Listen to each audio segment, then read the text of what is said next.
Hello everyone. उम्मीद करता हूँ कि आप सब खैरियत से होंगे। आज के इस लेक्चर के अंदर, आज के इस डिस्कशन के अंदर हम स्ट्रेटेजिक बिजनेस रिपोर्टिंग एसबीआर का मार्च एंड जून 2025 के अटैम्प्ट का क्वेश्चन नंबर 1 सॉल्व करेंगे। और बेसिकली इस सवाल में हमसे कंसोलिडेशन लार्जली टेस्ट किया गया। कंसोलिडेशन के साथ साथ IAS 19 एम्प्लॉई बेनिफिट्स के स्टैंडर्ड की भी एक एडजस्टमेंट टेस्ट की गई है। तो अगर तो आप ये सवाल पहली बार देख रहे हैं तो हर किसी रिकमेंडेड नहीं है कि आप डायरेक्टली इसका वीडियो सोल्यूशन देख लें। पहले आपको चाहिए कि आप इस सवाल को खुद से एक दफ़ा रीड करें, खुद से एक दफ़ा अटैम्प्ट करने की कोशिश करें, और उसके बाद अगर आपसे सॉल्व ना हो तभी आपने इसका वीडियो सोल्यूशन रेफ़र करना है। तो सबसे पहले हम सवाल को रीड करेंगे, चीज़ें डिस्कस करेंगे और फिर साथ साथ इसको सॉल्व भी करेंगे। तो कहता है, EGAP company is the parent company of a group.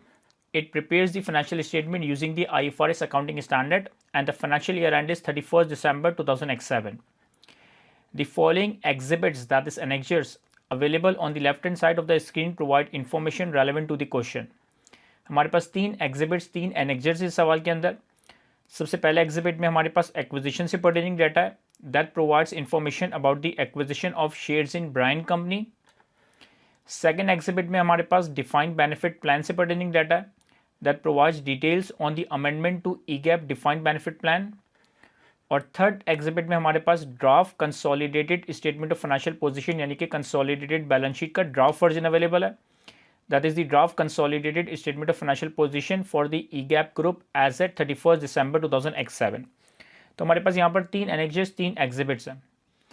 कहता है, this information should be use to answer the questions requirement within your choose and response option.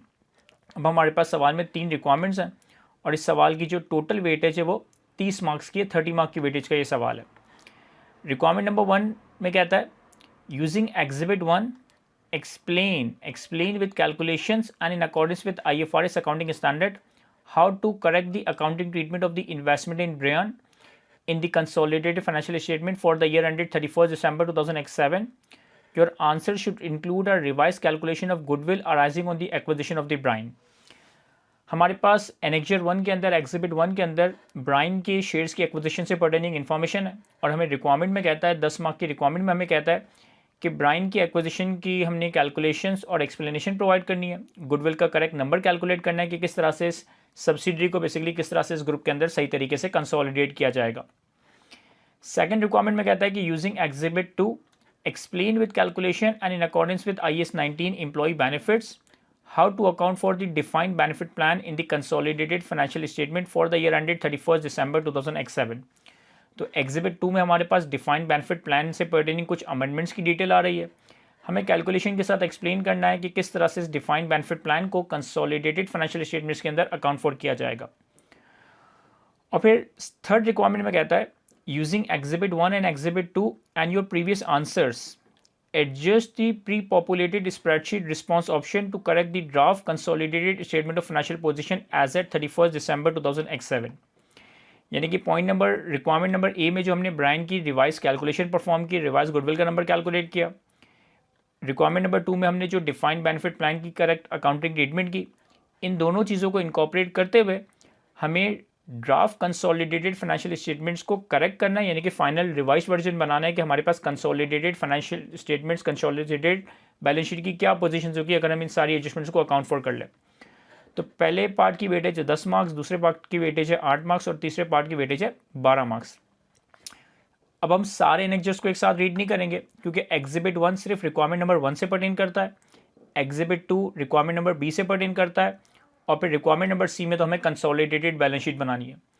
अगर हम इन एनेक्जर्स की तरफ आएँ तो एग्जिबिट 1 में हमारे पास एक्विजिशन से पर्टेनिंग डाटा है, एग्जिबिट 2 में हमारे पास डिफाइंड बेनिफिट प्लान से पर्टेनिंग डाटा है और एग्जिबिट 3 में हमारे पास draft statement of financial position आ रही है ग्रुप की 31st December 2007 पे। अभी फिलहाल मैं इस बैलेंस शीट को नहीं देख रहा, पहले हम एग्जिबिट 1 और एग्जिबिट 2 पे फोकस करेंगे। अच्छा, मेरे पास एक्सेल फॉर्मेट में मैंने प्री पॉपुलेटेड स्प्रेडशीट, जो इन्होंने कहा था कि प्री पॉपुलेटेड स्प्रेडशीट में आपके पास ड्राफ्ट बैलेंस शीट बनी हुई है, वो मैंने ऑलरेडी यहाँ पे कॉपी कर ली है। ये बेसिकली हमारे पास जो थर्ड एनेक्जर में बैलेंस शीट दी हुई है कंसोलिडेटेड, यही नंबर्स मैंने यहाँ पर as it is copy paste किए हैं और कुछ भी नहीं किया। और ये एग्जाम में भी आपको एक्सेल एरिया में ऑलरेडी यहाँ पर नंबर पंच करके दिए होते हैं। अब सबसे पहले हम एग्जिबिट 1 पे फोकस करेंगे। एग्जिबिट 1 में कहता है, ऑन 1 जनवरी 2007 हमारा ईयर एंड क्या था, हमारा ईयर एंड 31 दिसंबर 2007 था, ये याद रखिएगा। ऑन 1 जनवरी 2007 यानी कि साल के पहले दिन EGAP paid 4.3 million to acquire 25% of the 5 million $1 equity shares of Brine. साल के पहले दिन हमारी पेरेंट कंपनी ईगैप ने 4.3 मिलियन डॉलर पे किए। ब्राइन नाम की कंपनी के 5 मिलियन शेयर्स में से हमने 25% शेयर एक्वायर कर लिया। 25% शेयर रिप्रेजेंट करता है कि हमारा इस कंपनी के अंदर सिग्निफिकेंट इन्फ्लुएंस आ गया, यानी कि हमारी एसोसिएट बन गई।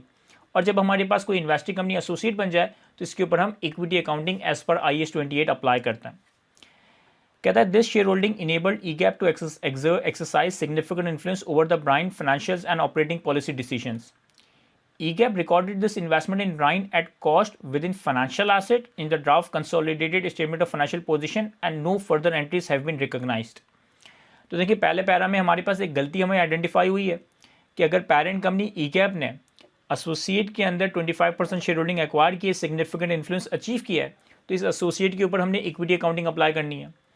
इन्होंने क्या करा है कि इन्होंने इस इन्वेस्टमेंट को as a financial asset, as a investment financial asset at cost record कर रखा है और इसके अलावा कोई जनरल एंट्री रिकॉर्ड नहीं की। तो जो भी यहाँ पे इन्होंने गड़बड़ की है उसको हम रेक्टिफाई कर रहे होंगे।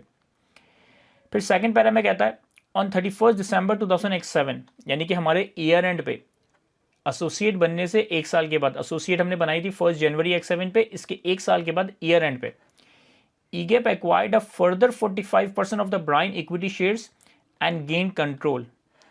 Consideration comprised cash of $15.1 million and 1 million of EGAP $1 equity shares which had a fair value of 3.2 each. On 31st December 2007, Brine quoted share price was $5.7.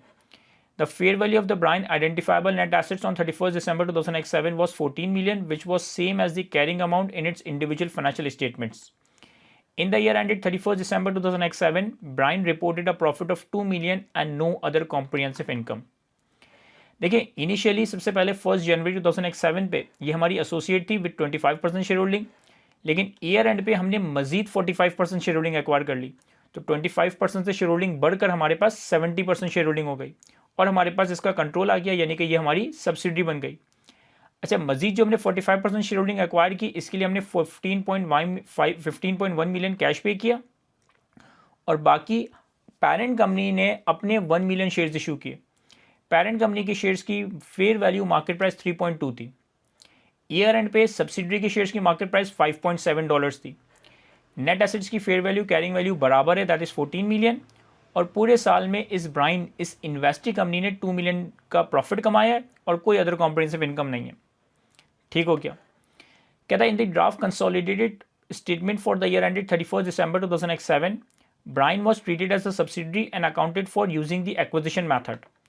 In the draft consolidated statement of financial position, the non-controlling interest was measured at acquisition at its proportionate share of the fair value of the Brine identifiable asset. However, the policy of the parent company, EGAP company, is to measure the NCI at the date acquisition at the fair value. कहता है हमने जो आपको एनेक्जेट 3 में जो हमारे पास third exhibit है उसके अंदर जो ड्राफ्ट कंसोलिडेटेड फाइनेंशियल स्टेटमेंट्स दिए ना, उसमें हमने ब्राइन को अपनी सब्सिडी ट्रीट किया है और एक्विजिशन मेथड के तहत अकाउंट फॉर किया है। कंसोलिडेटेड फाइनेंशियल स्टेटमेंट्स के अंदर कंसोलिडेटेड बैलेंस शीट में हमने एनसीआई को proportionate share of net assets में मेजर किया, proportionate share of net assets में मेजर किया है, जबकि ग्रुप की पॉलिसी है कि एनसीआई को फेयर वैल्यू पे मेजर करना है। तो यहाँ पर हमने एनसीआई को प्रोपोर्शनेट शेयर पे मेजर किया, हमें से फेयर वैल्यू पे लेकर आना है। फिर इन्होंने हमें ये भी बताया कि गुडविल की कैलकुलेशन किस तरह से परफॉर्म हुई है। Goodwill in the draft consolidated statement of financial position was calculated as follow. Goodwill calculate करने के लिए इन्होंने क्या करा कि 45% शेयर होल्डिंग की कॉस्ट ली है, जो 15.1 मिलियन कैश पे किया था, जो 15.1 मिलियन कैश पे किया था, जो शेयर्स इशू किए थे इसको कंसिडर नहीं किया, और 25% शेयर होल्डिंग हमारे पास ऑलरेडी थी उसे भी कंसिडर नहीं किया। देखिए हमने अपनी क्लासरूम के अंदर ये कॉन्सेप्ट कवर किया है कि अगर आपके पास कोई स्टेप एक्विजिशन हो रही हो, अगर कोई इन्वेस्टिंग कंपनी एसोसिएट से सब्सिडरी बन रही हो, तो हम एसोसिएट को फेयर वैल्यू पे लेकर आते हैं एज इफ कि वो एसोसिएट डिस्पोज ऑफ हो गया, और फिर अपने पास सब्सिडरी को कंसोलिडेट करते हैं। यानी जो हमारे पास ऑलरेडी हेल्ड इन्वेस्टमेंट है इसे हम फेयर वैल्यू पे लेकर आएंगे, और फिर जो हमने फर्दर कंसिडरेशन पे की ये टोटल हमारे पास कॉस्ट ऑफ इन्वेस्टमेंट बन जाएगी। तो यहाँ पर इन्होंने 25% शेयर होल्डिंग की फेयर वैल्यू को कंसिडर नहीं किया गुडविल की कैलकुलेशन में। 45% शेयर्स एक्वायर करने के लिए जो हमने 1 मिलियन शेयर्स इशू किए उसे भी कंसिडर नहीं किया, सिर्फ जो 15.1 मिलियन का कैश पे किया उसे कंसिडर किया। एनसीआई को मेजर करने के लिए इन्होंने यहाँ पे बताया था कि एनसीआई को हमने फेयर वैल्यू पे मेजर नहीं किया, बल्कि जो भी हमारे पास आइडेंटिफाइबल एसेट्स की फेयर वैल्यू थी उसका प्रोपोर्शनेट शेयर कैलकुलेट कर लिया, 14 मिलियन का 30% कर दिया, और फिर fair value of identifiable assets minus करके गुडविल का एक नंबर कैलकुलेट कर लिया, जो कि सही नहीं है। सही क्यों नहीं है? क्योंकि इस 25% ऑलरेडी हेल्ड इन्वेस्टमेंट को कंसिडर नहीं किया गया, जो 1 मिलियन शेयर्स हमने इशू किए उसकी वैल्यू को कंसिडर नहीं किया गया, और एनसीआई को भी proportionate share of net assets में मेजर किया गया, फेयर वैल्यू पे मेजर नहीं किया गया। No accounting entries have been recognised in respect of the issue of EGAP equity shares. EGAP ने जो अपने इक्विटी शेयर्स इशू किए 1 मिलियन, इससे पर्टेनिंग कोई अकाउंटिंग एंट्री इस किताबों में फाइनेंशियल स्टेटमेंट्स के अंदर रिकॉर्डेड नहीं है। अब देखिए, अभी फिलहाल हम आगे के एनेक्जर्स और एग्जिबिट पे फोकस नहीं कर रहे, अभी सिर्फ हम पहले एग्जिबिट पे फोकस कर रहे हैं। इन्होंने हमसे सवाल के रिक्वायरमेंट में क्या कहा था? Explain with calculations. हमें एक्सप्लेनेशन भी प्रोवाइड करनी है, साथ साथ कैलकुलेशन भी परफॉर्म करनी है। And in accordance with IFRS, how to correct the accounting treatment of the investment in Brian in the consolidated financial statements. Your answer should include a revised calculation of the goodwill arising on the acquisition of Bryan.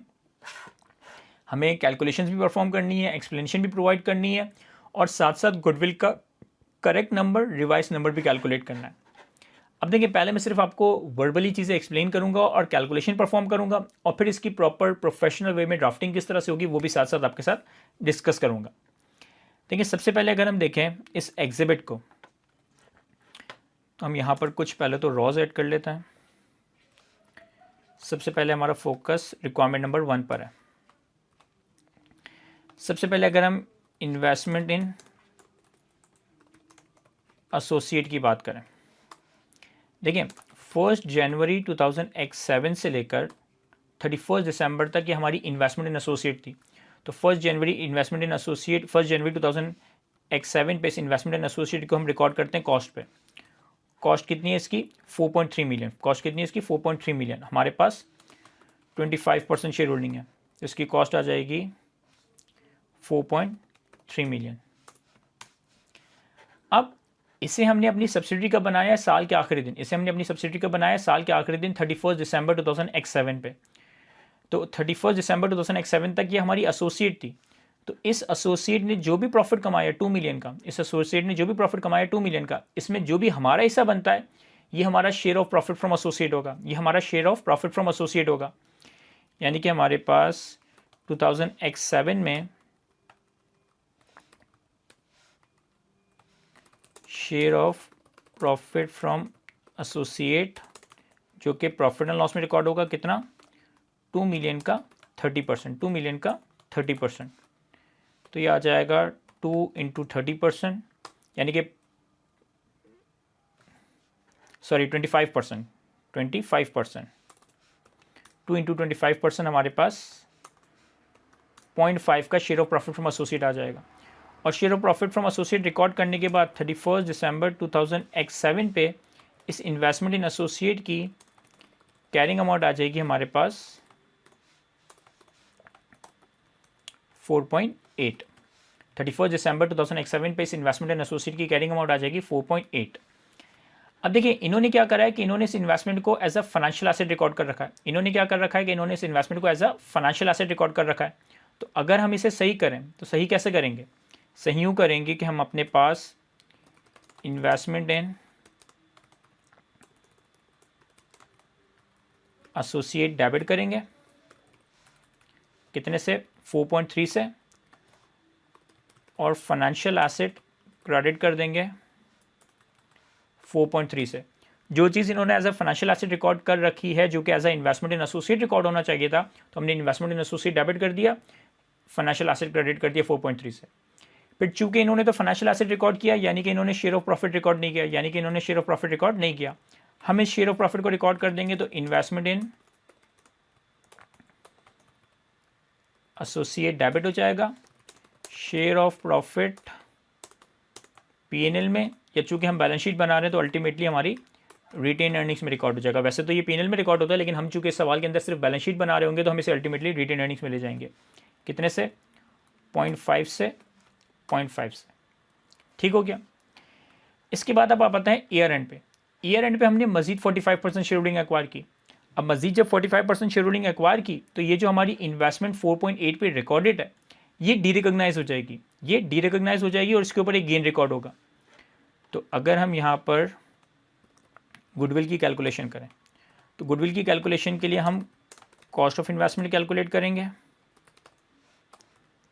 अब cost of investment कैसे calculate होगी, एक तो हमारे पास आ जाएगा fair value of already held 25% shares, fair value of already held 25% shares. देखिए हमारे पास 25% shares already हैं आउट ऑफ 5 मिलियन। यहाँ इन्होंने बताया था कि ब्रायन की कंपनी की शेयर्स की फेयर वैल्यू कितनी है, कोटेड प्राइस कितनी है 5.7, तो मैं इस 25% शेयर्स की फेयर वैल्यू 5.7 के हिसाब से कैलकुलेट कर सकता हूँ। तो ये आ जाएगा 5 मिलियन शेयर्स जिसमें से 25% शेयर्स हमारे पास हैं, 5 मिलियन शेयर्स जिसमें से 25% शेयर्स हमारे पास है और इनकी फेयर वैल्यू कितनी है 5.7। ये हमने सब्सिडरी के शेयर्स की मार्केट प्राइस ली, हमने सब्सिडरी के शेयर्स की मार्केट प्राइस ली है, दैट इज़ 5.7। यहाँ मैं कैलकुलेशन लिख भी देता हूँ, 5 मिलियन शेयर्स की 25% मल्टीप्लाई बाय 5.7, ठीक है। फिर इसके अलावा हमने कैश कंसिडरेशन पे की है, हमने कैश कंसिडरेशन कितनी पे की है, हमने कैश कंसिडरेशन पे की है 15.1, हमने कैश कंसिडरेशन पे की है 15.1, तो 15.1। और तीसरा हमने equity shares of E gap, हमने पेरेंट कंपनी के इक्विटी शेयर्स इशू किए। पेरेंट कंपनी के कितने इक्विटी शेयर्स इशू किए, 1 मिलियन इक्विटी शेयर्स इशू किए जिनकी मार्केट प्राइस 3.2 थी, जिनकी मार्केट प्राइस 3.2 थी। तो ये आ जाएगा 1 × 3.2 और ये आप कैलकुलेशन में दिखा भी दें। ये हमारे पास टोटल कॉस्ट ऑफ इन्वेस्टमेंट आ गई, ये हमारे पास टोटल कॉस्ट ऑफ इन्वेस्टमेंट आ गई। फिर इन्होंने बताया था कि गड़बड़ तो इन्होंने ये की है कि एनसीआई को प्रोपोर्शनेट शेयर पर रिकॉर्ड किया है, लेकिन ग्रुप की पॉलिसी ये है कि एनसीआई को फेयर वैल्यू पर रिकॉर्ड करना है। ग्रुप की पॉलिसी ये है कि एनसीआई को फेयर वैल्यू पर रिकॉर्ड करना है। देखिए हमारे पास ये जो इन्वेस्टमेंट है ना, ये 70% है। 70% कैसे हुआ, 25% ऑलरेडी शेयर होल्डिंग थी, 45% मजीद एक्वायर कर ली, तो 25 + 45 हमारे पास 70% है। यानी कि अगर हमें fair value of NCI calculate करना है तो इस सब्सिडरी के 5 मिलियन शेयर्स हैं, इस सब्सिडरी के 5 मिलियन शेयर्स हैं जिसमें से 30% एनसीआई है, जिसमें से 30% एनसीआई है। और सब्सिडरी के शेयर्स की मार्केट प्राइस कितनी है 5.7, सब्सिडरी के शेयर्स की मार्केट प्राइस कितनी है 5.7, तो multiply by 5.7, 5 million number of shares multiply by 30% NCI और हर शेयर की मार्केट प्राइस 5.7। ये आप कैलकुलेशन चाहें तो एक साथ इस तरफ शो कर दें, तो ये जाएगा 5 × 30% × 5.7। ये हमारे पास सब्सिडरी एज अ होल, ये हमारे पास सब्सिडरी एज अ होल की फेयर वैल्यू आ गई। इससे हम लेस कर देंगे fair value of net assets, fair value of net assets at acquisition. ये हमारे पास सवाल में गिवन है कि fair value of net assets at acquisition कितने थे 14 मिलियन के, और यहाँ गुडविल की कैलकुलेशन में भी इन्होंने 14 माइनस किया था। तो अगर हम 14 माइनस करें तो ये हमारे पास गुडविल एट एक्विजिशन का नंबर आ जाएगा। हमारे पास गुडविल एट एक्विजिशन आ गई 19.98। अब ये रिवाइज्ड कैलकुलेशन थी, ये रिवाइज्ड कैलकुलेशन थी।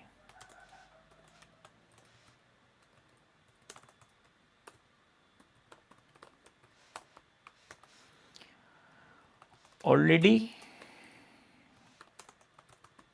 कैलकुलेटेड कितना है सर, ऑलरेडी कैलकुलेटेड ये है कि इन्होंने 15.1 की कैश कंसिडरेशन ली है,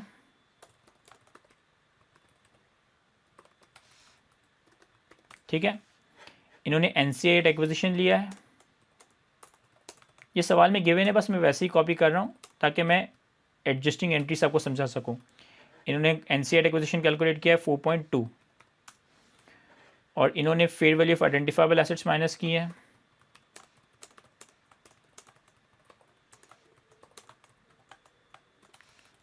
14 मिलियन, तो इन्होंने गुडविल कैलकुलेट किया है 5.3। अब 5.3 की गुडविल रिकॉर्ड हुई है जबकि 19.8 की रिकॉर्ड होनी चाहिए थी। 5.3 की गुडविल रिकॉर्ड हुई है जबकि 19.3 की गुडविल रिकॉर्ड होनी चाहिए थी।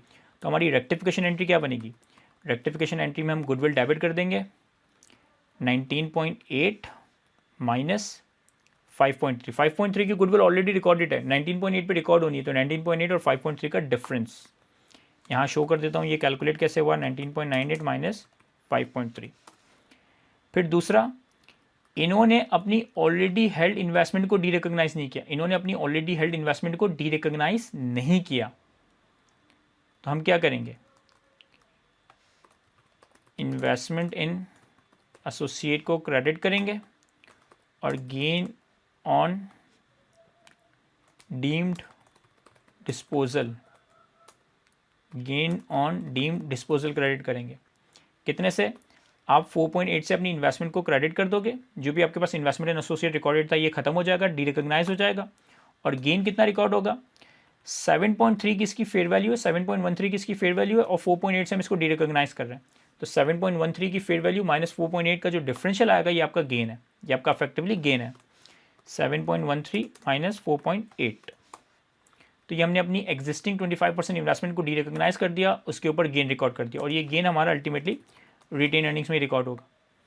फिर और क्या गड़बड़ की इन्होंने गड़बड़ ये की है कि NCI 8.55 पे रिकॉर्ड होना चाहिए था, 4.2 पे रिकॉर्ड कर दिया। NCI 8.55 पे रिकॉर्ड होना चाहिए था, इन्होंने 4.2 पे रिकॉर्ड कर दिया है।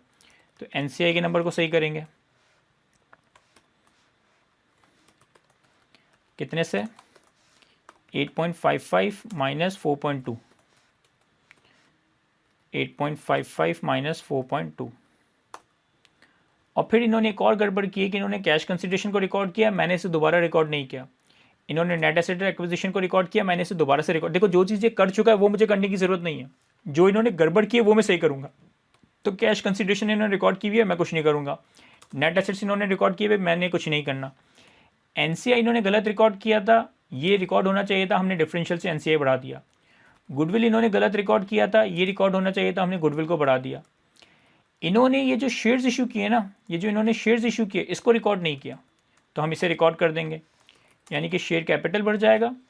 अब देखिए शेयर्स बढ़ रहे हैं 3.2 मिलियन से, शेयर वैल्यू बढ़ रही है 3.2 मिलियन से, लेकिन नंबर ऑफ शेयर्स कितने इशू किए, 1 मिलियन शेयर्स इशू किए $1 की पार वैल्यू के, 1 मिलियन शेयर्स इशू किए $1 की पार वैल्यू के।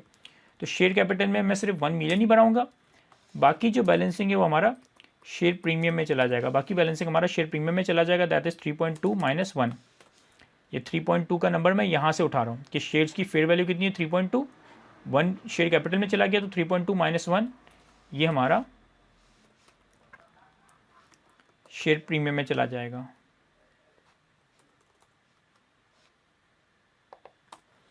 अब अगर हमने ये एंट्री सही रिकॉर्ड की है ना तो डेबिट और क्रेडिट का टोटल बराबर होना चाहिए। अगर हमने ये एंट्री सही रिकॉर्ड की है ना तो डेबिट और क्रेडिट का टोटल बराबर होना चाहिए।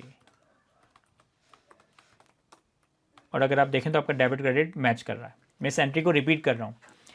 देखें ये रिवाइज कैलकुलेशन थी गुडविल की, ये ऑलरेडी कैलकुलेटेड गुडविल थी।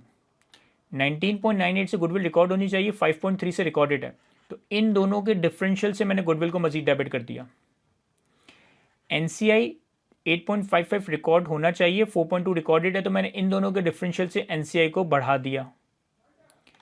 इन्होंने ऑलरेडी हेल्ड इन्वेस्टमेंट को अकाउंट फॉर नहीं किया, यानी कि उसे डी रिकॉग्नाइज नहीं किया, उसके ऊपर गेन रिकॉर्ड नहीं किया, तो मैंने ऑलरेडी हेल्ड इन्वेस्टमेंट को भी क्रेडिट कर दिया और इसके ऊपर एक गेन भी रिकॉर्ड कर लिया 7.13 तक, जो इसकी फेयर वैल्यू थी। इन्होंने कैश कंसिडरेशन को रिकॉर्ड किया हुआ था, मैंने कैश कंसिडरेशन को दोबारा रिकॉर्ड नहीं किया। इन्होंने इशू ऑफ शेयर्स को रिकॉर्ड नहीं किया था, हमने इशू ऑफ शेयर्स को भी रिकॉर्ड किया और इसे शेयर कैपिटल शेयर प्रीमियम में बाइफरकेट कर दिया। तो इन्होंने हमसे सवाल की रिक्वायरमेंट में क्या कहा था कि कैलकुलेशन करें गुडविल की रिवाइज्ड, ये हमने गुडविल की रिवाइज कैलकुलेशन कर दी। इन्होंने हमसे क्या कहा था कि सारी कैलकुलेशंस परफॉर्म करें, हमने ये भी कैलकुलेशन परफॉर्म की, जनरल एंट्रीज वगैरह तक बना के दिखाई, लेकिन इन सारी चीज़ों को एक्सप्लेन भी करना है, इन सारी चीज़ों को एक्सप्लेन भी करना है। तो जो काम आपने यहाँ किया है ना, जो काम आपने यहाँ किया है ना, उसी को एक्सप्लेन कर दें और कोशिश करें बुलेट पॉइंट्स में एक्सप्लेन करें, कोशिश करें बुलेट पॉइंट्स में एक्सप्लेन करें। देखिए किस तरीके से, अगर मैं लेट से आपको बुलेट्स बताऊं कि आपके बुलेट्स क्या आने चाहिए, तो सबसे पहले आपको बताना चाहिए इन्वेस्टमेंट इन एसोसिएट के बारे में। सबसे पहले तो आपको बताना चाहिए इन्वेस्टमेंट इन एसोसिएट के बारे में कि चूंकि हमारे पास ब्राइन कंपनी के इनिशियली 25% शेयर्स हैं, तो ये हमारे पास as a investment in associate record होना चाहिए, ना कि financial asset. Investment in associate को हम इनिशियली कॉस्ट पे रिकॉर्ड करेंगे और फिर सब्सिक्वेंटली जो भी प्रॉफिट का शेयर होगा इसे as a share of profit record करेंगे और अपनी इन्वेस्टमेंट इन एसोसिएट के नंबर को बढ़ा देंगे। तो 2 पॉइंट्स या 2 बुलेट्स आप यहाँ से निकाल सकते हैं। नंबर 1 में ये बता दें कि इस इन्वेस्टमेंट को as a investment in associate record करना चाहिए था, ना कि फाइनेंशियल एसेट। नंबर 2 में आप बता दें कि इसको इनिशियली कॉस्ट पे रिकॉर्ड होगा और सब्सिक्वेंटली शेयर ऑफ प्रॉफिट को हम पीएनएल में ग्रुप रिटेन अर्निंग्स में रिकॉर्ड करेंगे। फिर तीसरा पॉइंट आ जाएगा कि कंसोलिडेशन करते वक्त, कंसोलिडेशन किस वक्त हो रही है, 31 दिसंबर 2007 पे इसको सब्सिडरी बनाया गया है, इसकी 70% शेयर होल्डिंग एक्वायर की गई है 31 दिसंबर 2007 पे। तो कंसोलिडेशन करते वक्त हमने गुडविल की रिवाइज कैलकुलेशन करनी है। गुडविल की रिवाइज कैलकुलेशन करते वक्त हम ऑलरेडी हेल्ड इन्वेस्टमेंट को फेयर वैल्यू पे लेकर आएंगे और जो भी गेन आएगा वो पीएनएल में रिटेन अर्निंग्स में रिकॉर्ड होगा। एक पॉइंट ये हो गया। Cash consideration already accounted for था। इश्यू ऑफ शेयर्स को रिकॉर्ड करना चाहिए फेयर वैल्यू के ऊपर। 1 मिलियन तक पार वैल्यू शेयर कैपिटल में जाएगा, एक्सेस अमाउंट शेयर प्रीमियम में चला जाएगा। एनसीए को फेयर वैल्यू पर रिकॉर्ड करना चाहिए। फेयर वैल्यू एनसीए की बन रही है 8.55, तो जितना भी एक्सेस अमाउंट है एनसीए का उससे हम एनसीए को बढ़ा देंगे और गुडविल का रीमेजर्ड नंबर जो है अकॉर्डिंगली गुडविल के नंबर को रेक्टिफाई कर देंगे। तो अगर आप इन सारी बातों को बुलेट्स में लिखेंगे तो आपके पास आसानी 7-8 पॉइंट्स निकल जाएंगे। लेकिन इसका जो सैंपल आंसर है ना वो तो एक आइडियल आंसर है कि आइडियल सिनेरियो में ये आंसर होना चाहिए। ज़रूरी नहीं है कि आपका आंसर 100% सैंपल आंसर से मैच कर रहा हो, लेकिन अगर आप इसी एक्सप्लेनेशन को बुलेट्स में एक्सप्लेन करते हो आप 7-8 पॉइंट्स यहाँ पर आसानी बना सकते हो। आप 7-8 पॉइंट्स यहाँ पर आसानी बना सकते हो। स्टिल हम एसीसी का सैंपल आंसर भी रीड कर लेते हैं। एसीसी के सैंपल आंसर भी मैंने आपके सामने ओपन किया है। कहता है on 1 January 2007 EGAP company had significant influence over Bryant company and should have classified the investment as an associate rather than as a financial asset। कहता है साल के पहले दिन चूंकि पेरेंट कंपनी के पास इस ब्रायन कंपनी का सिग्निफिकेंट इन्फ्लुएंस है तो ये इन्वेस्टमेंट इन एसोसिएट है, ये फाइनेंशियल एसेट नहीं है। As an associate the investment in Bryant should be accounted for using the equity method in the financial statements of the group, and the share of profit generated by Bryant since the acquisition, that is 0.5 million, 2 million का 25%, this should be added to investment in associate with a corresponding increase in retained earnings, यानी कि PNL के through ही ultimately retain earnings में जाएगा। तो इन दो paras में इन्होंने इन्वेस्टमेंट इन एसोसिएट की करेक्शन बताई है, इन्वेस्टमेंट इन एसोसिएट की करेक्ट अकाउंटिंग ट्रीटमेंट बताई है। फिर on 31 December EGAP obtained control of Bryant by acquiring a majority of the voting right. This is known as step acquisition or control achieved in stages. IFRS 3 business combination requires previously held investment in Bryant to be remeasured to its fair value of 7.13. हम इसे 7.13 की fair value पे लेकर आएंगे, इसकी calculation बता दी इन्होंने यहाँ पे। A gain on remeasurement of 2.33 should be recognized in the consolidated statement of profit and loss. हमने भी ये 2.33 का गेन वर्कआउट किया था ये यहाँ पे। फिर इन्होंने इन्वेस्टमेंट इन एसोसिएट की पूरी वर्किंग बता दी है कि इनिशियली कॉस्ट पे रिकॉर्ड किया, शेयर ऑफ प्रॉफिट रिकॉर्ड किया, इन्वेस्टमेंट इन एसोसिएट की कैरिंग अमाउंट आ गई ईयर एंड पे, फेयर वैल्यू 7.13 है तो गेन कितना आया 2.33। वही सारा काम जो हमने यहाँ पे किया है और यहाँ एंट्री में किया है इन्होंने इस तरह से मूवमेंट की फॉर्म में बता दिया। फिर आगे क्या कहता है, IFRS 3 states that all consideration transfer to achieve control over subsidiary should be measured at fair value. The share issued as part of the consideration should be measured at 3.2 million. A corresponding credit will be posted to equity. Of this, 1 million will increase the share capital and the remaining 2.2 will increase the other component of equity, that is share premium. तो IFRS 3 ये कहता है कि सारी consideration को हमने fair value पे record करना है। तो जो हमने शेयर्स इशू किए इसे हम 3.2 मिलियन की फेयर वैल्यू पे रिकॉर्ड करेंगे, 1 मिलियन शेयर कैपिटल में चला जाएगा, बाकी 2.2 मिलियन का डिफरेंशियल एक्सेस शेयर प्रीमियम या अदर कंपोनेंट ऑफ इक्विटी में चला जाएगा। EGAP has a group of measuring the NCI non-controlling interest at acquisition at fair value. As such, NCI should be recognized at 8.55. The NCI must be increased by 4.35 with a corresponding increase in goodwill. तो NCI की fair value 8.55 होनी चाहिए थी, 4.2 recorded है, तो जो भी इन दोनों का डिफरेंशियल है 4.35 उससे हम NCI को बढ़ा देंगे और जो भी इसका कॉरिस्पॉन्डिंग इम्पैक्ट है वो गुडविल में चला जाएगा।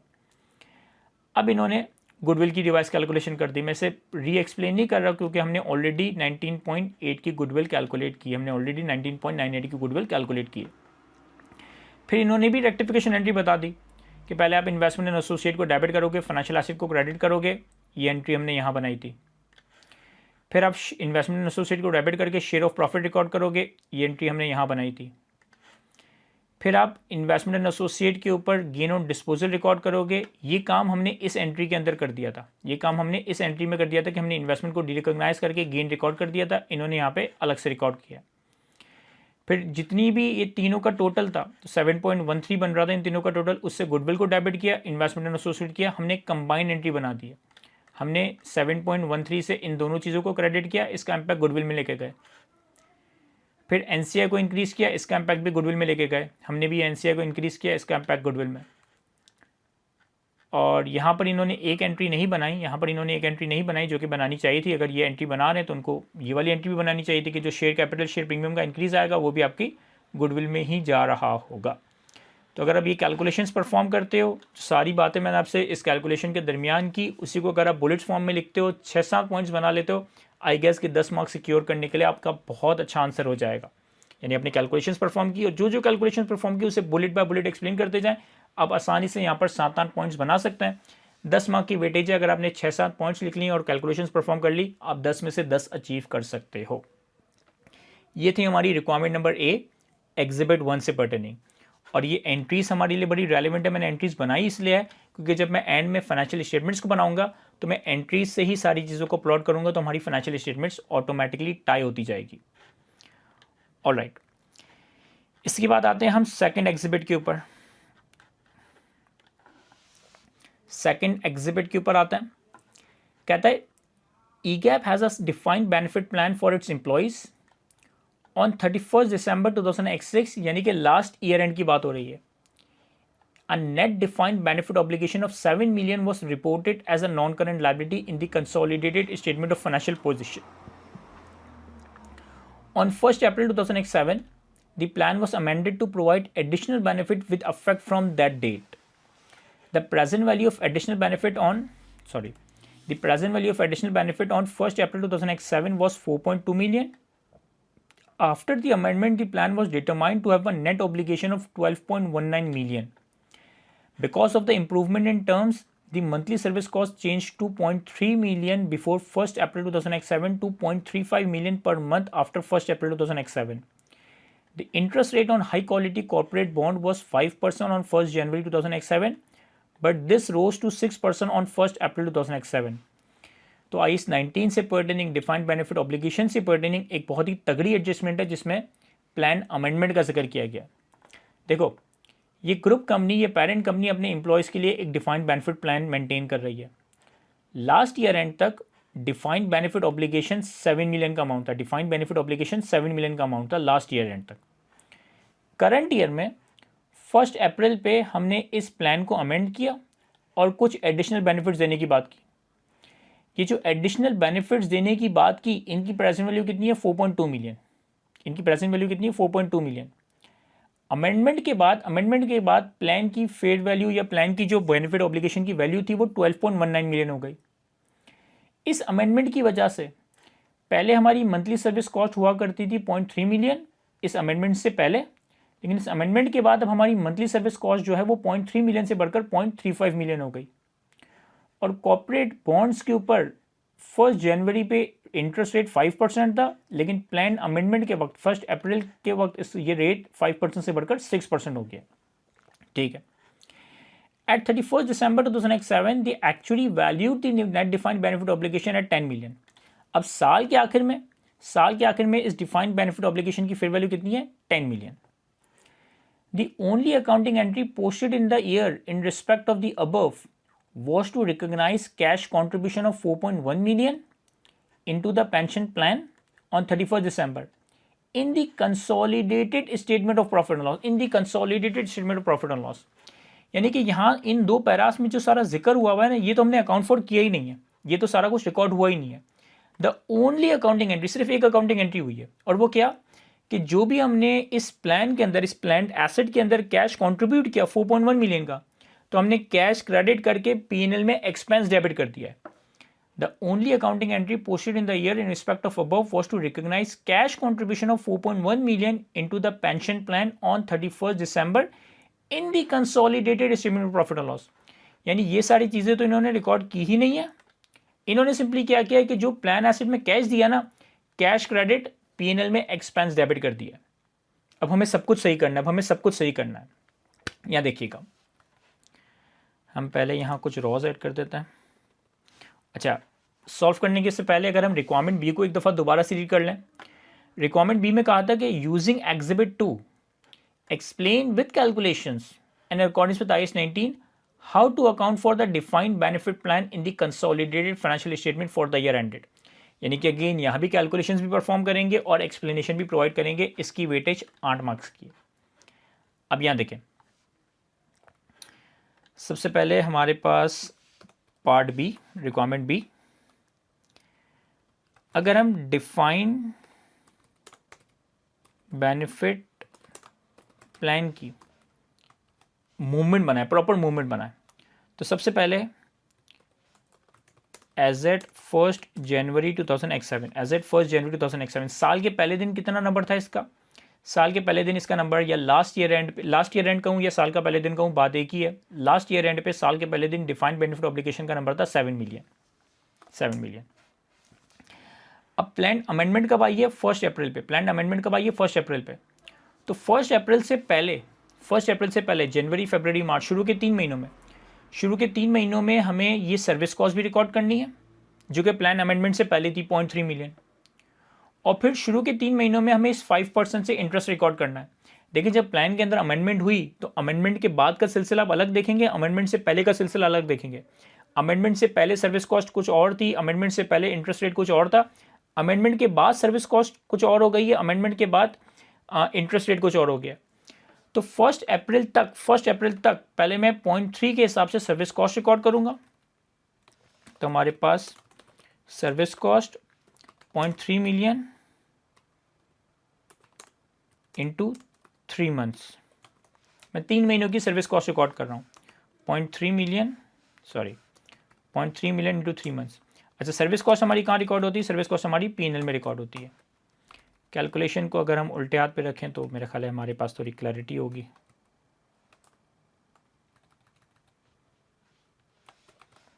ठीक है, 0.3 मिलियन की सर्विस कॉस्ट 3 महीने की हमने P&L में एक्सपेंस आउट कर देनी है।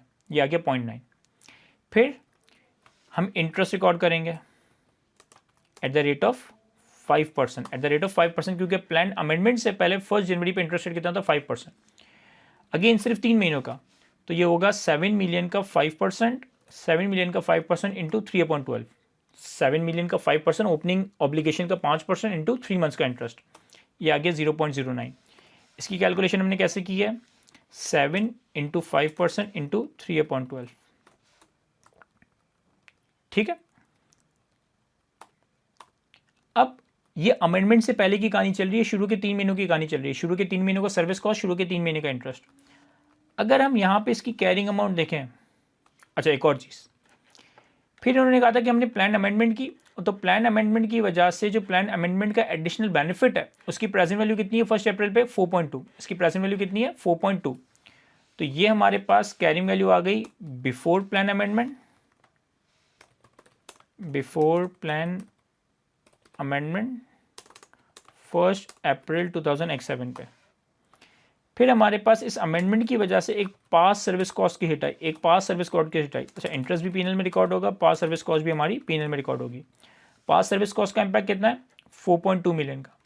तो अगर मैं 4.2 मिलियन से पास सर्विस कॉस्ट रिकॉर्ड करूँ तो ये हमारे पास carrying amount after plan amendment आ जाएगी, अगेन 1 अप्रैल 2007 पे। लेकिन फ़र्क क्या है कि ये आफ्टर प्लान अमेंडमेंट है।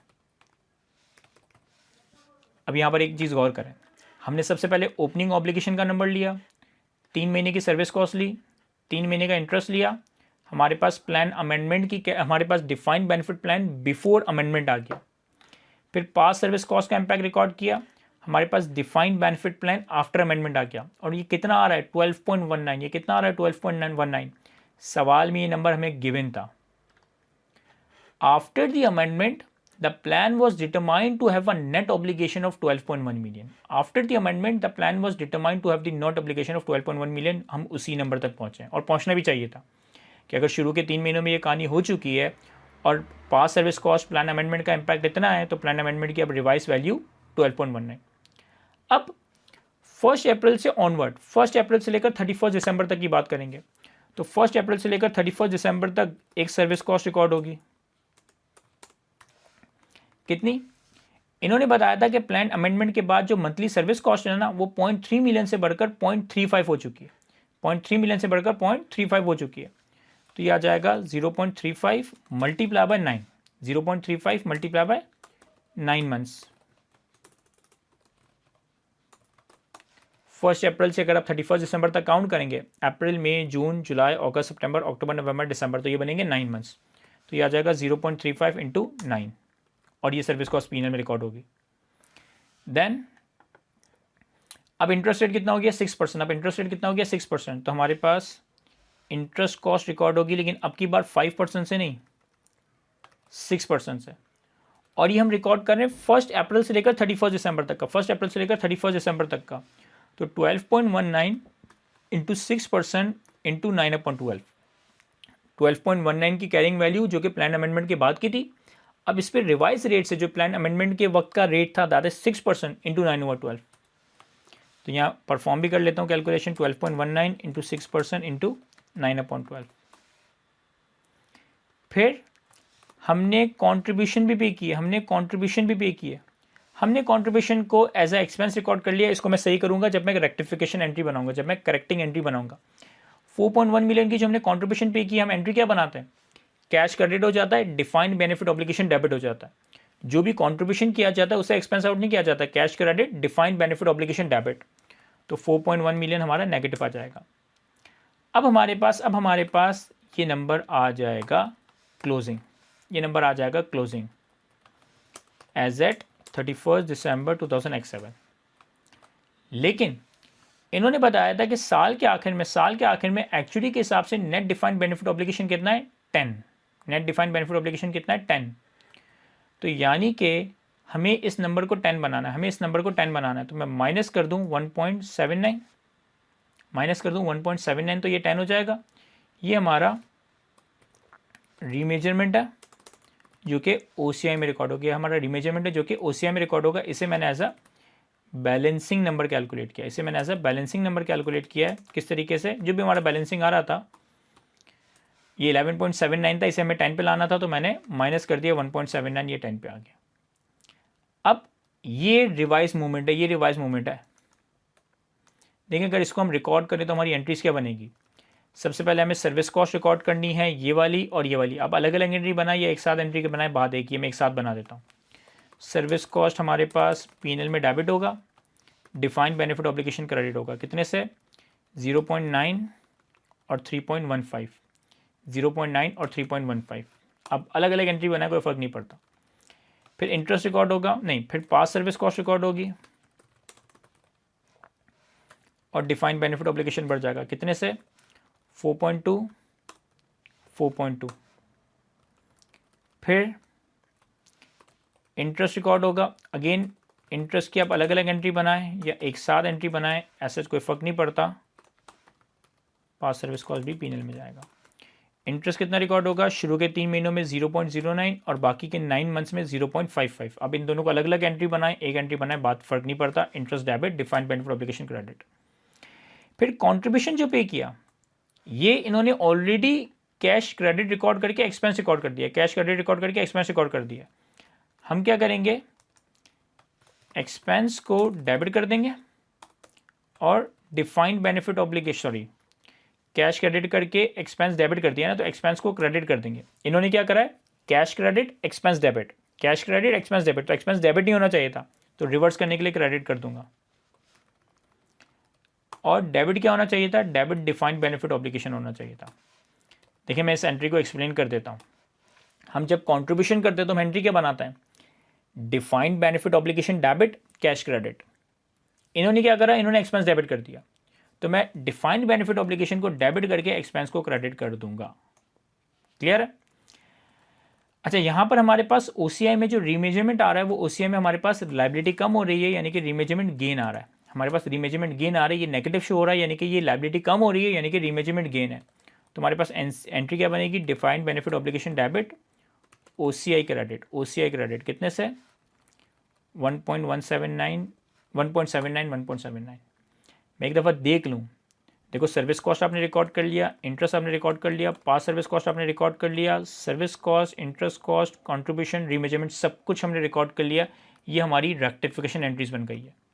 यहाँ मैं हर चीज़ की रेक्टिफिकेशन एंट्रीज इसलिए बना रहा हूँ क्योंकि थर्ड रिक्वायरमेंट में हमें बड़ी आसानी होगी हम जब कंसोलिडेटेड बैलेंस शीट को सही कर रहे होंगे। लेकिन फिलहाल हम सेकंड रिक्वायरमेंट पे। सेकंड रिक्वायरमेंट में हमसे कहा था कि आप एक्सप्लेन करें विद कैलकुलेशंस। मैंने सारी कैलकुलेशंस भी कर ली हैं, सारी जनरल एंट्रीज भी बना दी है। अब ये जो कैलकुलेशंस हमने परफॉर्म किए ना, यही हम एक्सप्लेन कर देंगे, यही हम बुलेट्स में एक्सप्लेन कर देंगे। जो जो काम आपने किया है ना, आप एक एक दो दो लाइनर के पॉइंट्स बनाएंगे ना, आप 7-8 पॉइंट्स बआसानी बना सकते हैं। देखो क्या, सबसे पहले मैं लिखूंगा कि first of all up to the date of amendment, service cost of 3 months should be recognized in profit and loss. Interest expense at the rate of 5% should be recognized in profit and loss. And past service cost as a result of plan amendment should be recognized in profit and loss immediately. पहले मैंने इन तीनों के बारे में बता दिया कि amendment तक आप पुराने एस्टीमेट के हिसाब से सर्विस कॉस्ट रिकॉर्ड करोगे, 1 जनवरी के डेट से इंटरेस्ट रेट रिकॉर्ड करोगे और पास सर्विस कॉस्ट रिकॉर्ड करोगे। अब चूंकि प्लान अमेंडमेंट हो गई, अब हमारी चीज़ें चेंज हो जाएंगी, इंटरेस्ट रेट भी चेंज हो जाएगा, पास सर्विस कॉस्ट भी चेंज हो जाएगा। तो सर्विस कॉस्ट को रिकॉर्ड करेंगे पीएनएल में, इंटरेस्ट को रिकॉर्ड करेंगे पीएनएल में, और फिर जो कॉन्ट्रीब्यूशन हमने गलती से एक्सपेंस आउट किया, ये एक्सपेंस आउट नहीं होना चाहिए था, ये हमारी डिफाइंड बेनिफिट ऑब्लिगेशन के बैलेंस को कम कर देगा। और जो भी हमारे पास फिर बैलेंसिंग, इस मूवमेंट में बैलेंसिंग रीमेजरमेंट गेन आया, इसे हम ओसीआई में रिकॉर्ड कर देंगे, जो कि पीएनएल में रिसाइकल नहीं होगा, जो कि पीएनएल में रिक्लासिफाई नहीं होगा, ये ओसीआई में ही चला जाएगा। That's it. इन एक एक कैलकुलेशन पे अगर आप एक एक पॉइंट्स देते हो या इन एंट्रीज के ऊपर एक एक पॉइंट देते हो, आप बसानी 5-6 पॉइंट्स यहाँ पे निकाल सकते हो मिनिमम। पार्ट बी की रिक्वायरमेंट वेटेज कितनी थी? 8 मार्क की। अगर आप 5-6 पॉइंट्स यहाँ पे लिख लेते हो और ये कैलकुलेशंस परफॉर्म कर लेते हो, 8 में से 8 पूरे मार्क्स इस सवाल में सिक्योर कर सकते हो। एनीवे, हम सैंपल आंसर भी रीड करेंगे, लेकिन वो एक आइडियल सोल्यूशन है। आपका आंसर 100% उससे मैच नहीं कर सकता, लेकिन अगर उससे मिलता जुलता आंसर बनाते हो, ये कैलकुलेशंस परफॉर्म करके 7-8 5-6 पॉइंट्स दे देते हो, आप पूरे मार्क्स सिक्योर कर सकते हो। इसी का सैंपल आंसर भी रीड करता है। कहता है an amendment was made to EGAP defined benefit plan which improves benefit for the plan member and increases the obligation. In accordance with IAS 19, this is the past service cost and should be recognized in full as an expense when amendment occur. हमने भी यही कहा था कि plan amendment से पढ़ने की जो पास सर्विस कॉस्ट है, ये आपकी पूरी इमीडिएटली पीएनएल में रिकॉग्नाइज हो जाएगी। यही बात इन्होंने पहले पैरा में लिखी है। फिर कहता है when a plan amendment, curtailment or settlement occurred during the period, interest for the remaining period is calculated based on the remeasured net benefit obligation at the date of event using the discount rate which was applied to remeasure the net obligation. कहता है अगर आपके पास plan amendment during the year हो रही है ना, तो रिमेनिंग पीरियड का जो इंटरेस्ट है वो प्लान अमेंडमेंट वाले दिन के रेट के हिसाब से रिकॉर्ड होना चाहिए। यानी कि शुरू के 3 महीनों का इंटरेस्ट 1 जनवरी के रेट से, बाकी के 9 महीनों का इंटरेस्ट 1 अप्रैल के रेट से। In this case, therefore, interest should be calculated for the first 3 months based on the opening obligation and 5% rate applicable for the period. This amounts to 0.093 into 12 into 5% into 7. हमने भी यही calculate किया था, ये रहा। After the pension plan amendment on 1st April, the applicable interest rate for the remaining 9 months should be charged at 6% and is charged on the revised obligation at that date. This amounts to 0.55. हमने भी यही calculate किया था।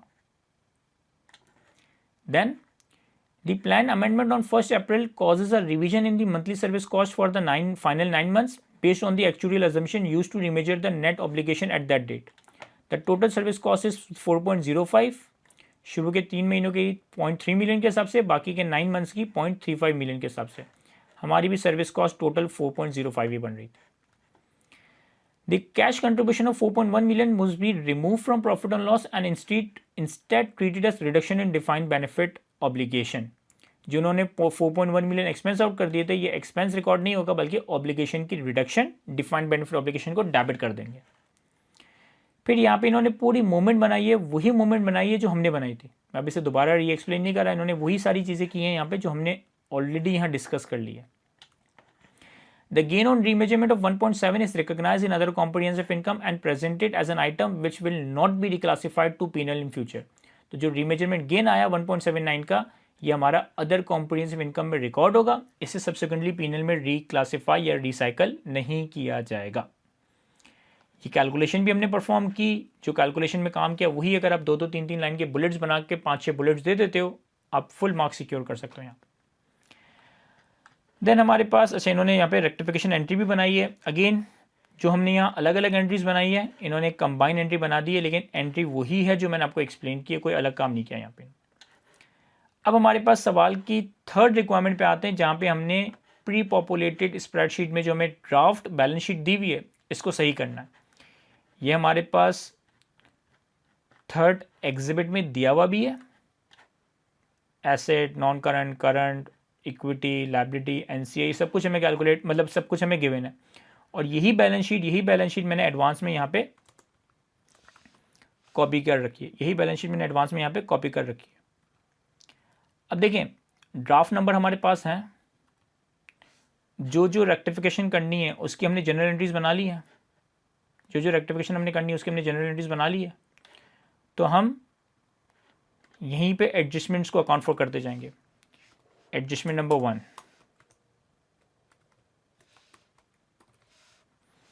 Adjustment number 1 में हमने क्या किया था, इन्वेस्टमेंट इन एसोसिएट डेबिट किया था, फाइनेंशियल एसेट क्रेडिट किया था। तो इन्वेस्टमेंट इन एसोसिएट को हम बढ़ा देंगे, मैं लिंक कर रहा हूँ हर चीज़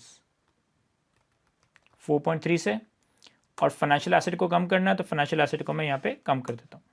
इन्वेस्टमेंट इन एसोसिएट को बढ़ा दिया, फाइनेंशियल एसेट को हमने कम कर दिया, ठीक है। एडजस्टमेंट नंबर 2, एडजस्टमेंट नंबर 2 में हमने क्या किया था, इन्वेस्टमेंट इन एसोसिएट को बढ़ाकर share of profit PNL retain earnings में रिकॉर्ड किया था। तो इन्वेस्टमेंट इन एसोसिएट को हम बढ़ा देंगे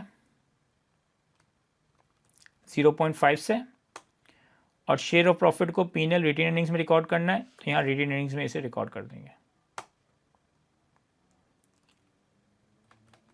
एडजस्टमेंट नंबर 3, एडजस्टमेंट नंबर 3 में हमने एक बड़ी एंट्री बनाई थी, एक को प्लॉट करूंगा।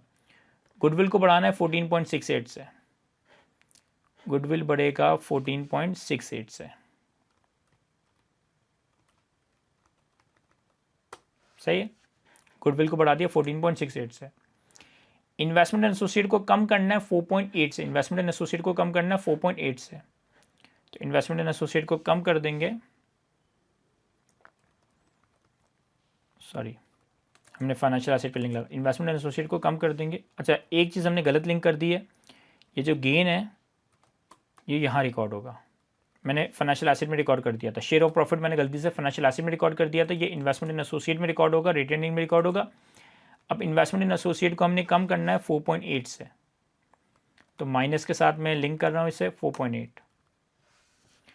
फिर तीसरा क्या करना है, गेन रिकॉर्ड करना है पीएनएल में रिटेन अर्निंग्स में 2.33 का, तो रिटेन अर्निंग्स में मैं गेन रिकॉर्ड कर दूंगा 2.33। फिर चौथा काम क्या करना है, शेयर कैपिटल और शेयर प्रीमियम बढ़ाना है 1 और 2.2 से, तो हमारे पास शेयर कैपिटल आ रहा है, अच्छा यहाँ पे रिटेन अर्निंग्स नहीं आ रहा, और सॉरी शेयर प्रीमियम नहीं आ रहा, आप शेयर प्रीमियम का लाइन आइटम ऐड कर दें या अदर रिजर्व्स में डाल दें, बात एक ही है, हम शेयर प्रीमियम का लाइन आइटम ऐड कर देते हैं, चले अदर रिजर्व्स में भी डाल दें, कोई हर्ज नहीं है। तो शेयर प्रीमियम में कितना जाएगा 2.22, शेयर कैपिटल 1 से बढ़ा दिया, शेयर प्रीमियम बढ़ा दिया। आखिरी काम क्या करना है, एनसीआई को बढ़ाना है 4.35 से, तो एनसीआई को मैं बढ़ा दूंगा 4.35 से। साइन का बड़ा ध्यान रखिएगा, जो चीज़ बढ़ानी है उसे मैं पॉजिटिव में लिखता हूँ, जो चीज़ कम करनी होती है उसे मैं नेगेटिव में लिख देता हूँ, ठीक है, फॉर्मूला में नेगेटिव लगा देता हूँ। ये हमने ये जो तगड़ी एंट्री बनाई थी इसे हमने पूरा इस एडजस्टमेंट में प्लॉट कर दिया, इस पूरा एडजस्टमेंट प्लॉट कर दिया। देन एडजस्टमेंट नंबर 4,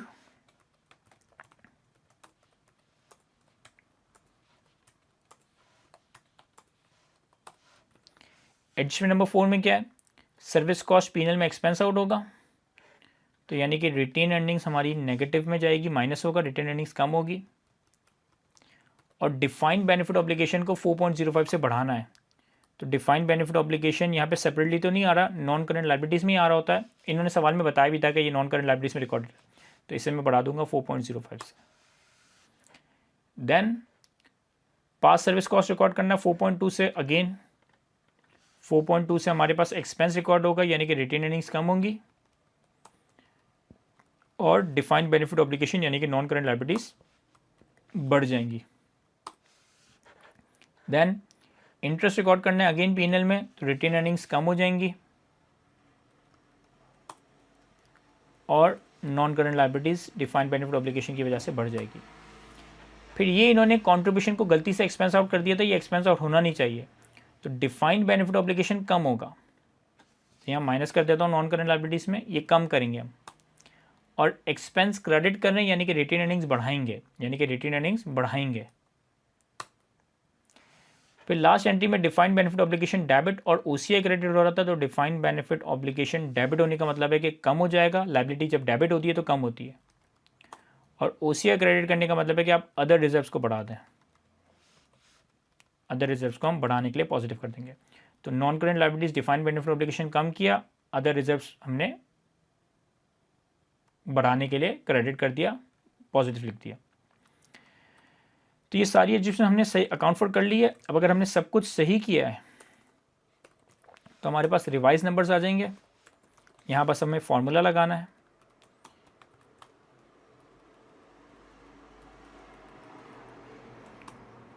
ये हमारे पास नॉन करंट एसेट्स आ गए, ये फॉर्मूला लगाता हूँ तो ये करंट एसेट्स का नंबर एज इट इज रहेगा, ये हमारे पास टोटल एसेट्स आ गए, इसी तरह share capital, share premium, other reserves, retain earning, ये हमारे पास टोटल पेरेंट इक्विटी आ गई, ये हमारे पास NCI, ये हमारे पास टोटल इक्विटी आ गई, पेरेंट इक्विटी और NCI, ये हमारे पास non current liabilities, current liabilities, ये हमारे पास टोटल इक्विटी एंड लायबिलिटी आ जाएगी। और अगर हमने सब कुछ सही किया है तो total assets must be equal to total equity and liabilities, total asset must be equal to total equity and liabilities.